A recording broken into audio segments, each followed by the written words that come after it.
आज मेरे घर पर ढेर सारा आम आ गया और ये आम देखिए पेड़ से तोड़ते वक्त गिरकर फट चुके हैं और यहाँ पर नीचे जो आम है सारे ठीक है, तो इसे मैं छोड़ देती हूँ। यहाँ पर जो आम फट चुके हैं उसका मैं सोच रही हूँ जैम बना लूँ, कच्चे आम का जैम, जो वो खाने में बहुत ज़्यादा टेस्टी होता है। तो चलिए आज मैं आपके साथ कच्चे आम की बहुत ही प्यारी सी रेसिपी शेयर करने जा रही हूँ। इस जैम में ना ही कोई कलर डालेंगे, ना ही कोई प्रिजर्वेटिव, और ये जैम चलने वाला है पूरे 4 महीने।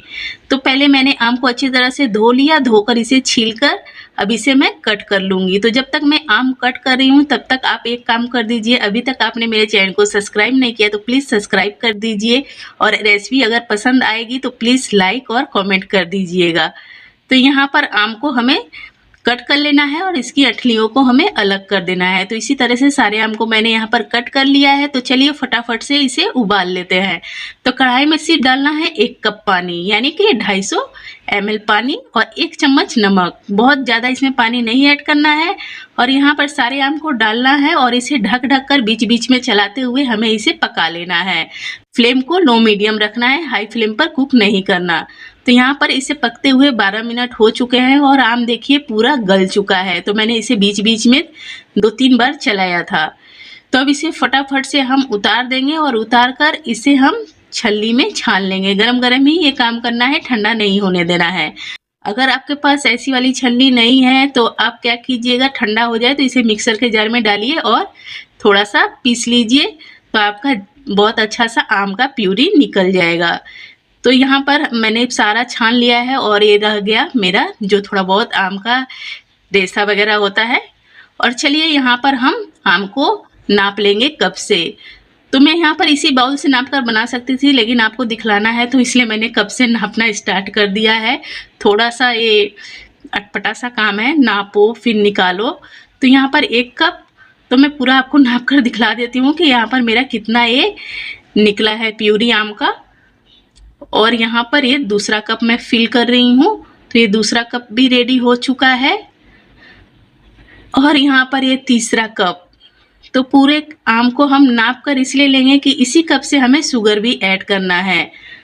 तो आप कोई भी कप या कटोरी ले लो, उसमें एक बार में नाप लो, उसी से आप शुगर को भी नाप कर ऐड कर लो। तो ये तीसरा कप भी रेडी हो चुका है और देखिए यहाँ पर और हाफ कप, यानी कि 3.5 कप मेरा ये आम का प्यूरी रेडी हुआ है। तो मैं बतला देती हूँ, 1 कप प्यूरी मैंने ऐसे ही रख दिया है, उसका मैं जैम नहीं बनाऊंगी। उसका बच्चों को खट्टा वाला पन्ना पीना है तो इसलिए मैंने उसे साइड में रख दिया है। तो उसी कप से मैंने यहाँ पर ले लिया है, जितना हमारा आम का प्यूरी निकलेगा उतना ही हमें शुगर लेना है, यानी कि 3.5 कप प्यूरी है तो 3.5 कप ही हमें शुगर लेना है। तो इसे मिक्स कर लेंगे और चलिए फटाफट से इसे चूल्हे पर रख देते हैं। तो यहाँ पर हमें फ्लेम को लो टू मीडियम ही रखना है, हाई फ्लेम पर कुक नहीं करना बिल्कुल भी। हमने इसमें पानी नहीं ऐड किया है। तो इसे आप चलाते हुए कुक करोगे ना, तो इसमें आप कोई भी कलर, ग्रीन कलर ऐड करना चाहो तो कर सकते हो, लेकिन मैं इसे चलाते हुए कुक नहीं करूँगी। तो सबसे पहले मैं इसमें डाल देती हूँ फ्लेवर के लिए दालचीनी। आप दालचीनी का पाउडर भी ऐड कर सकते हो। तो मैं क्या करूँगी, इसे 1 मिनट के लिए अभी मैं ऐसे ही छोड़ दूँगी। तो इसे 1 मिनट के लिए छोड़ने के बाद देखिएगा इसमें बहुत अच्छा मैजिकल सा रिजल्ट आएगा। तो यहाँ पर देखिए इसमें कितना अच्छा सा कलर आ गया है। तो आप सोच रहे होंगे मैंने कहा था कलर ऐड नहीं करना, इसमें कलर आया तो आया कैसे। तो मेरी वीडियो थोड़ी सी स्किप हो चुकी है, तो मैं आपको बतला देती हूँ। मैंने 1 मिनट तक जब इसे छोड़ा तो ये नीचे से कैरेमलाइज हो चुका है। आप देख सकते हो नीचे से हल्का हल्का लाल लाल ये निकल रहा है। तो इसे अच्छी तरह से मिक्स कर देंगे और इसमें बहुत अच्छा सा कलर आ जाएगा। तो बहुत ज़्यादा देर तक नहीं छोड़ना, इसे सिर्फ 1 मिनट तक छोड़ना है। इतने में आपका शुगर कैरेमलाइज हो जाएगा, क्योंकि इसमें थोड़ा भी पानी का अंश नहीं है। और इसे अब मिक्स करते हुए चलाते हुए हमें और 2 मिनट तक कुक कर लेना है। बहुत ज़्यादा समय नहीं लगने वाला। फ्लेम को मैंने मीडियम टू लो ही रखा था, हाई फ्लेम पर इसे कुक नहीं करेंगे। तो अभी इसे कुक करते हुए 3.5 मिनट पूरे हो चुके हैं और आप देख सकते हो इसका टेक्सचर कितना अच्छा आ गया है। तो चलिए चेक कर लेते हैं कि हमारा जैम ये रेडी हुआ है या नहीं। तो प्लेट लेंगे, एकदम सूखा प्लेट आपको लेना है, उसमें मॉइस्चर नहीं होना चाहिए, और इसे आपको ऐसे टेढ़ा कर लेना है। तो देखिए इसमें से पानी कहीं से भी नहीं निकल रहा है, पूरा जैम ही साथ में आ रहा है, पानी का कोई अंश इसमें से नहीं निकल रहा है। तो इसका मतलब ये बिल्कुल परफेक्ट है। तो फ्लेम को ऑफ कर देंगे और ठंडा होने के लिए छोड़ देंगे। तो यहाँ पर मेरा ये जैम देखिए ठंडा हो चुका है और ये कैसा मक्खन के जैसा हो चुका है। आप देख सकते हो कितना प्यारा, और इसमें से बहुत ज़्यादा कम भी हो चुका है, क्योंकि जैम बनने के बाद बच्चे वेट कर लें तो ये तो सवाल ही नहीं है। बच्चों को पहले चाहिए, बोलने लगे कि जो बचेगा वही मम्मी दिखला देना, मुझे पहले खाने के लिए दे दो।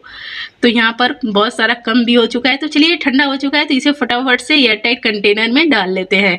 तो आप भी कोई सा भी कंटेनर ले सकते हो, मतलब कि कांच का भी ले सकते हो या फिर मैंने जो चॉकलेट वाला एक कंटेनर लिया है ऐसा भी आप ले सकते हो। इसे आपको अच्छी तरह से धोकर एकदम सुखा लेना है, उसके बाद ही आप इसमें ऐड करना, बिल्कुल भी मॉइस्चर ना हो और आपका जैम बिल्कुल ठंडा होना चाहिए।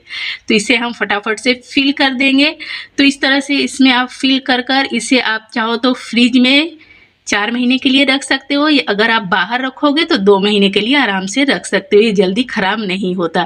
तो यहाँ पर देखिए हमारा बिना कलर बिना प्रिजर्वेटिव के कितना प्यारा सा जैम बनकर रेडी हो चुका है। तो आप इसे रोटी के साथ भी इंजॉय कर सकते हो या फिर ब्रेड के साथ। और ये जैम मार्केट के जैम से बहुत ज़्यादा हेल्थी, बहुत ज़्यादा टेस्टी भी है, क्योंकि इसमें कैरेमल का बहुत अच्छा सा टेस्ट है। तो अगर आपको मेरी ये सिंपल सी रेसिपी पसंद आई हो तो प्लीज़ मेरे चैनल को सब्सक्राइब कीजिएगा, लाइक कमेंट शेयर करना मत भूलिए।